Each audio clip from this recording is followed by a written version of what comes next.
प्रधानाचार्य महोदया, शिक्षक एवं शिक्षणेतर बंधुवर, प्यारे बच्चों, आप संसार में जितनी भी सुख सुविधाएं देखते हैं उन संपूर्ण सुख सुविधाओं पर आपका संपूर्ण अधिकार है।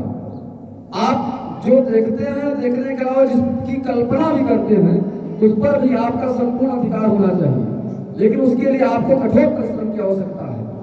आप ऋषियों, मुनियों और तपस्वियों की संतानें हैं। केवल भारतवर्ष ही नहीं, भारतवर्ष के इतर संपूर्ण विश्व भी आपकी ओर आशा भरी दृष्टि से देखता है। आपको यह भी समझना चाहिए कि आप किसी कहीं और नहीं बल्कि भारतवर्ष के नागरिक हैं। इस बात को समझकर आपको नींव का पत्थर बनना पड़ेगा।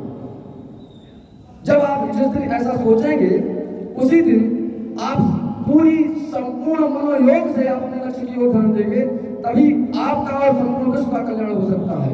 जयशंकर प्रसाद ने अपनी कामायनी में इस बात का उल्लेख किया है कि शक्ति के विद्युत कण जो जस्त विकल्प बिखरे हैं हो निरुपाय, समन्वय उनका करे समस्त विजयी मानवता हो जाए। तो आप अपनी संपूर्ण शक्तियों को समन्वित करके अपने लक्ष्य की ओर आगे बढ़िए। और इसी के साथ मैं आपको नवरात्र के शुभ अवसर पर एक उपमा और अनुप्रास अलंकार की छटा के साथ एक कविता बताना चाहूंगा कि धर्म की मिट्टी थी धाक धरणी विकल सी थी, धर्म की मिट्टी थी धाक धरणी विकल सी थी, अधिक अधर्म का अंधेरा जब छाया था, पापी प्रेत रूप काम रूप कुलद्रोहियों से वहीं पर मानव समाज घबराया था। सत्य में असत्य नीक, भीतर अनीति और प्रीति में हलाहल का विष प्रगटाया था। जब सब रीत विपरीत हो गई थी तब भीड़ ताड़न को राम भारत में आया था।